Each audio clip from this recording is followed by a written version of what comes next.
एक सवाल जो मेरे से बार बार पूछा जाता है वो यह है कि मैंने क्यों अपना धर्म बदल लिया। मेरा नाम शिवांशु अग्रवाल है और मैं यीशु मसीह में विश्वास करता हूँ। तो ज़्यादातर मेरे रिश्तेदार और मेरे दोस्त ये सवाल पूछते हैं और मैं जानता हूँ कि सच में अगर आप भी ये सवाल पूछ रहे हैं, अगर ये वीडियो आप देख रहे हैं, तो इसको शायद अगर आप खुद यीशु मसीह को नहीं जानते तो आपके लिए इस बात को समझना थोड़ा मुश्किल होगा। और आपके दिमाग में शायद यही बातें आएंगी कि शायद पैसा दिया गया हो या बाहर जाने का लालच दिया गया हो या कोई जॉब दी गई हो या किसी लड़की के कारण इन्होंने अपना धर्म बदला होगा। लेकिन मैं आपको बताना चाहता हूँ, अपनी कहानी एक तरह से आपके साथ शेयर करना चाहता हूँ जीवन की। मेरा जन्म एक हिंदू परिवार में हुआ। मेरा नाम शिवांशु अग्रवाल है और एक साधारण मेरा जीवन था, उसमें कुछ खास नहीं था। एक अच्छा परिवार था, बड़े भाई बहन थे, माता पिता थे, सब मुझे बहुत प्यार करते थे। किसी चीज की हमें कमी नहीं थी घर पे। मैं जब छोटा था, 6-7 साल का होऊंगा, तब मैं अपने घर के पास एक पार्क में खेलने जाया करता था और उस पार्क के पास एक स्लम था जहाँ के बच्चे उस पार्क में आके खेला करते थे। तो एक बार ऐसा कुछ हुआ कि स्लम के बच्चों ने मुझे पकड़ लिया और मुझे थोड़ा मोलेस्ट किया। उसकी वजह से एक बार ये ऐसा हुआ था, लेकिन उसकी वजह से मैं डर गया क्योंकि छोटे बच्चे को नहीं पता होता कि क्या हो रहा है। और मेरा जो एटीट्यूड था वो बहुत इंट्रोवर्ट हो गया। मैं बिल्कुल भी नए लोगों से मिलना पसंद नहीं करता था, किसी पार्टी में किसी भी चीज में जाना पसंद नहीं करता था, अकेले रहना पसंद करने लग गया। और मैं इस तरह से धीरे धीरे मेरा जीवन बढ़ता गया। स्कूल में एक क्लास से दूसरी क्लास में मैं जाता गया। जब मैं 11वीं और 12वीं क्लास में आया, जैसे जैसे बड़ा हुआ, तब भी मेरा कोई फ्रेंड सर्कल नहीं था। मैं ज्यादातर अकेला ही रहता था। 1 या 2 दोस्त ऐसे होते थे क्लास में जिनसे मेरी बातचीत होती थी। लेकिन मेरे अंदर बहुत कहीं ना कहीं ये भाव था कि दुनिया में सब लोग खराब हैं और सब लोग एक भेड़ियों के समान और एक जैसे हाइनास जिसे कहते हैं उनके समान हैं, जो कि मेरे विरुद्ध हैं और मेरे को हार्म करना चाहते हैं, मेरी हानि चाहते हैं। इसको देखते हुए मुझे हर चीज से नफरत हो गई। जीवन में हर चीज से नफरत हो गई। मेरा कोई इंटरेस्ट नहीं था, लेकिन फिर भी मैं जीवन चल रहा था। तो 1-2 बार क्या हुआ कि बिल्कुल मैं अकेला रहता था, किसी से मेरे दोस्त नहीं थे, बातचीत नहीं करता था खास।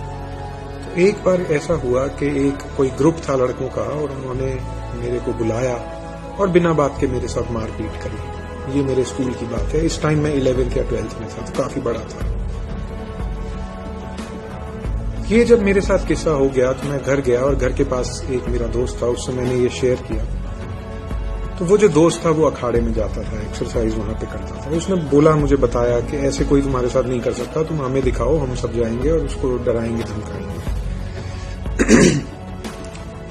तो ये दोस्त मेरे साथ अगले दिन स्कूल गया, उसने उस लड़के को डराया, धमकाया और उसके बाद अचानक मेरी स्कूल में एक बहुत अच्छी रेप्यूटेशन हो गई। सब लोग डरने लगे, लोग आके बातें करने लगे, शिवांशु भाई कैसे हो आप। शायद उन्हें लगा होगा कि बाहर के गुंडों को जानते हैं, जिसे कहते हैं स्कूल की भाषा में कि इनकी बैक है। तो सब लोग जान पहचान बढ़ाना चाहते थे। उसके साथ मैंने इन दोस्तों के साथ जो आए थे, इनके साथ मैंने भी एक्सरसाइज शुरू कर दी घर पे ही, और इनके साथ मैं और अन्य लड़ाई झगड़ों में व्यस्त हो गया। तो जो भी मेरे अंदर ये गुस्सा था लोगों के प्रति कि सारी दुनिया मेरे विरुद्ध में है और मेरी हानि करना चाहती है, उस एंगर के लिए, उस गुस्से को एक जरिया मिल गया बाहर निकलने का, लड़ाइयों में, मारपीट में, एक्सरसाइज के द्वारा। ये सब मेरा जीवन चल रहा था 11वीं 12वीं और कॉलेज के फर्स्ट और सेकंड ईयर की मैं आपको बात बता रहा हूँ। मेरा एडमिशन सत्यवती कॉलेज में हुआ, जो कि वैसे भी लड़ाई झगड़ों के लिए मशहूर था। वहां पे भी मेरी कई बार लड़ाइयां हुई, बहुत बार मैंने औरों को मारा, कई बार मुझे भी चोट लगी। तो ऐसा मेरा जीवन चल रहा था। मेरे को कोई भी जीने में इंटरेस्ट नहीं था। ये लगता था कि ना मैं लड़ने से डरता, ना मैं मरने से डरता, बल्कि ये लगता था कि मर जाऊं तो अच्छा है। इस सब के दौरान जब ये सब चीजें चल रही थी, और मैं आपको दिखाता हूं कि मैं अपने हाथ काट लेता था बिना बात के, बस गुस्सा निकालने के लिए अपने हाथों को इस तरह से मैं काट लेता था। शायद आप देख सकते हैं निशान थोड़े बहुत हैं यहाँ पे, मुझे पता नहीं कितने क्लियर आ रहे हैं। तो ये से मैं फेट लिखा हुआ था हाथ पे कि सब कुछ भाग्य का किया धरा है, और भगवान से तो मुझे कोई लेना देना ही नहीं था। इनफैक्ट मेरे को गुस्सा आता था जब मैं सोचता था कि लोग भगवान पे विश्वास करते हैं, क्योंकि अगर भगवान है तो इतना दुनिया में इतनी खराब चीजें होती हैं, ये सब क्यों है? ये मेरे अंदर सवाल थे। इन सब के दौरान एक दिन इंटरनेट पे काम करते हुए मेरे सामने एक पेज खुला जिस पे लिखा था कि एक प्रार्थना जो आपका जीवन बदल सकती है। मैंने ऐसे ही देखने के लिए, या पता नहीं क्या हुआ, क्यों मैंने उसको देखा, उस पर क्लिक किया, तो उसमें यीशु मसीह के बारे में दिया हुआ था कि कैसे यीशु मसीह इस दुनिया में आए। मुझे पता था कि यीशु मसीह को क्रूस पे चढ़ाया गया, मुझे पता था कि ईसाइयों के भगवान है, अंग्रेजों के भगवान है, लेकिन वहां पे लिखा था कि ये कोई कोइंसिडेंस की बात नहीं है कि आप इस समय इस चीज को पढ़ रहे हो। परमेश्वर आपको जानते हैं, आपको पर्सनली जानते हैं, शिवांशु को जानते हैं, और उन्होंने आपसे इतना प्रेम किया कि उन्होंने आपको क्षमा करने के लिए, क्योंकि आपने पाप किया है परमेश्वर के विरुद्ध, जब आपने झूठ बोला या चोरी करी या कोई भी काम किया, परमेश्वर ने इतना प्यार किया कि उसने अपना एकलौता पुत्र भेजा ताकि जो मरने के बाद आपके पापों की सजा आपको मिलनी चाहिए थी वो आपको ना मिले, लेकिन यीशु मसीह ने अपने ऊपर उस सजा को ले लिया आपकी जगह। जैसे अगर मेरा चालान कट जाए और मेरे पास पैसे ना हो चालान के पैसे देने के लिए, तो मेरा अगर कोई दोस्त उन पैसों को दे दे और कहे कोई बात नहीं, इन्हें माफ कर दो, इनका जो चालान है वो मैं भुगत लेता हूं। उस तरह से परमेश्वर ने अपने बेटे को भेजा, उसने मेरे स्थान पे जो मेरे को सजा मिलनी थी वो उसने अपने ऊपर ली। ये वहां पे लिखा हुआ था। ये पढ़ के मुझे पता नहीं क्या हुआ दिल में, लेकिन मेरा मन करा कि मैं और जानूं बाइबल में और क्या है, पूरी कहानी क्या है। तो मैंने एक बाइबल हमारे घर पे थी जो कि किसी होटल से हमने ली थी, और उसको मैंने पढ़ना शुरू किया। जैसे जैसे मैं पढ़ा मेरे अंदर पता नहीं कैसे बदलाव आया, और इन सब चीजों से ऐसा हुआ कि शायद ऐसा लगा कि मेरे अंदर एक कॉन्शियंस जाग गई है जो पहले नहीं थी। सही गलत की पहचान आ गई है। जब भी मैं कुछ गलत करने की सोचता था या कुछ गलत करता था, मेरे अंदर से बहुत आवाज आती थी कि नहीं, ये गलत है, ऐसा नहीं करना चाहिए। और जो परमेश्वर का कॉन्सेप्ट बाइबल में मैंने पढ़ा, वो जो मेरे मन में कॉन्सेप्ट था उससे बिल्कुल अलग था।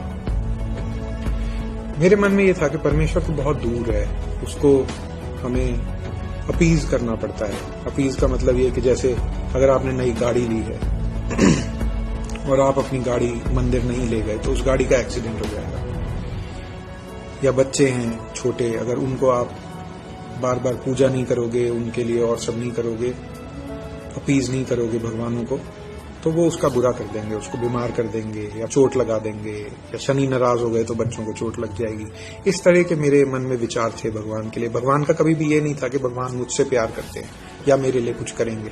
हाँ, एग्जाम के दिनों में हम प्रार्थना करते थे कि प्रभु किसी तरह से पास करा दो, पढ़ाई नहीं की है लेकिन फिर भी पास करा दो। तो ये जो बाइबल में मैंने परमेश्वर के बारे में देखा, जो पढ़ा, वो मुझे इस चीज से बिल्कुल अलग लगा। तो इसके द्वारा मेरा धीरे धीरे जैसे जैसे मैंने बाइबल पढ़ी, मेरा विश्वास बना। मैंने इस बात को बाइबल में देखा, बाइबल में ये लिखा है कि परमेश्वर हाथों से बनाए मंदिरों में और मूर्तियों में नहीं रहता, वो एक अदृश्य और निराकार परमेश्वर है। God is a spirit and those who worship him, जो उसकी आराधना करते हैं वो आत्मा और सच्चाई में उसकी आराधना करें। They should worship him in spirit and in truth. ऐसी और बहुत सारी बातें हुई। मैं जब जब बाइबल पढ़ता था मुझे ऐसा लगता था कि परमेश्वर सच में मेरे दिल से बात कर रहे हैं। ये जो पर्सनल एक्सपीरियंस मुझे मिला, इसकी वजह से मेरा विश्वास यीशु मसीह की तरफ गया। मैंने उनको माना, उनके बताए रास्तों पे चलने की कोशिश करी, और अब 12 साल हो चुके हैं। मैं कोशिश करता हूँ कि यीशु के पीछे चलूं। ऐसा नहीं है कि मेरे जीवन में अब दुख नहीं आते, ऐसा नहीं है कि मैं बीमार नहीं पड़ता, मेरे घर पे कोई बीमार नहीं पड़ता, ऐसा नहीं है। ऐसा भी नहीं है कि हर बार प्रार्थना उत्तर होती है कि जो मैं मांगू वो मिल जाए। लेकिन एक आश्वासन है मन में कि यीशु मसीह ने मेरे लिए जान दी और अपना प्यार दर्शाया, खाली बोला नहीं पर उसने दर्शाया, प्रूव किया अपने जीवन के द्वारा, अपनी मृत्यु के द्वारा और अपने जी उठने के द्वारा कि हाँ वो मुझसे प्यार करता है और वो मेरे साथ है। उसने वादा किया कि मैं जगत के अंत तक तेरे साथ हूं और तुझे कभी नहीं छोड़ूंगा, ना कभी त्यागूंगा। मेरा जो भी पुराना जीवन था, जो बचपन में मेरे साथ हुआ, उन सब चीजों को मैंने जब इस कॉन्टेक्स्ट में देखा तो मुझे पता नहीं क्या हुआ। इन चीजों को मैं शायद एक्सप्लेन नहीं कर सकता। इसीलिए अगर कोई पूछता है कि आप विश्वास में कैसे आए, तो उसका एक छोटा उत्तर ये है कि मैंने परमेश्वर को नहीं चुना, मैंने यीशु मसीह को नहीं चुना, पर यीशु मसीह ने मुझे चुना, इसलिए मैं विश्वास में हूं। लेकिन जो मैं आपसे शेयर कर रहा हूं वो शायद अपने दिल की बातें हैं, जो अगर मैं अपने आप से सवाल करूं कि मैंने क्यों यीशु मसीह में विश्वास किया, तो मेरे मन में जो विचार आते हैं उनको मैं इस वीडियो के माध्यम से आपसे बांटना चाहता था। और साथ ही ये भी कहना चाहता हूं कि इसके पीछे और कोई एजेंडा नहीं था, ना कोई है। ये सिर्फ एक व्यक्तिगत मेरा डिसीजन था। ना मुझे किसी ने ब्रेन वॉश किया, ना मुझे किसी ने किसी चीज का लालच दिया,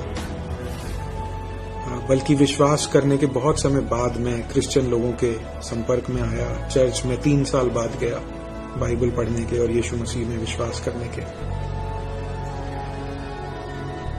तो ये एक व्यक्तिगत मेरा निर्णय है कि हाँ मैं यीशु मसीह के पीछे चलूंगा। इसमें कुछ ऐसा नहीं है कि मैं किसी और की बेइज्जती करने के लिए या किसी के दिल को ठेस पहुंचाने के लिए मैंने ये निर्णय लिया है। ये मेरा व्यक्तिगत, मेरे एक्सपीरियंसेस के ऊपर बेस्ड था। जो मुझे प्यार यीशु मसीह से मिला वो मेरे लिए सच था। जो मेरा एक्सपीरियंस उनके साथ रहा, मैंने सच में एक परमेश्वर को महसूस किया, उनकी उपस्थिति को महसूस किया, उनके प्यार को अपने दिल में महसूस किया। इसीलिए ये निर्णय लिया कि अब से उनके पीछे चलूंगा।